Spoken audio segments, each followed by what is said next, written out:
ঢাকা রংপুর হাইওয়ের এই অংশটি কিন্তু খুবই একেবারে মানে মারাত্মক ঝুঁকিপূর্ণ। বোথ সাইডে অর্থাৎ লেফট ও রাইট সাইডে সিঙ্গেল লেনের রাস্তা হলেও মাঝখানে যে ডাবল লেনটি হবে সেটি কিন্তু গোবিন্দগঞ্জ। আর এটা হচ্ছে গাইবান্ধার গোবিন্দগঞ্জ। আমরা দেখতে পাচ্ছি গোবিন্দগঞ্জ বাস স্ট্যান্ড নামে পরিচিত এলাকাটি। এখানে দেখতে পাচ্ছেন যে আশপাশের যে ভবনগুলো সেগুলো ভেঙে কিন্তু রাস্তা বড় করার যে কাজ সেগুলো সম্পন্ন হলেও রাস্তার যে বডি বা রাস্তার যে মূল কাজ সেই কাজটি কিন্তু এখনও সম্পন্ন হয়নি, ফলে ভোগান্তির যে বিষয়টি সেটি কিন্তু এখনও বিদ্যমান রয়েছে।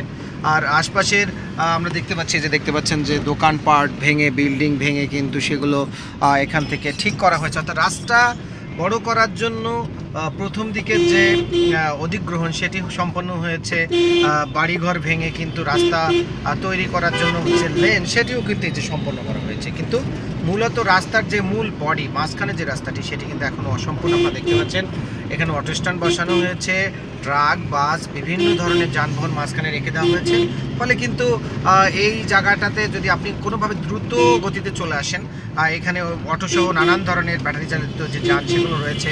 আর যে এই যে আমরা দেখতে পাচ্ছি যে বাঁশ দিয়ে কিন্তু ঘিরে দেওয়া হয়েছে, কারণ হচ্ছে যে এখানে একটু সতর্কভাবে যদি 19-20 হয় তাহলে কিন্তু গাড়ি এখান থেকে আমরা যেটাকে বলি যে এখানে উল্টে পড়ে যেতে পারে। এটা একটা মারাত্মক রকম ঝুঁকি রয়েছে, অর্থাৎ দুর্ঘটনায় পতিত হওয়ার যে রিস্ক সেটি কিন্তু এখানে প্রবল। যে কারণে আপনারা ঢাকা থেকে যারা ঈদের সময় রংপুরে যাবেন, বিশেষ করে এলেঙ্গা হয়ে অর্থাৎ সিরাজগঞ্জের পর থেকে কিন্তু রাস্তার অবস্থা খুবই খারাপ, কিছু দূর ভালো কিছু দূর খারাপ।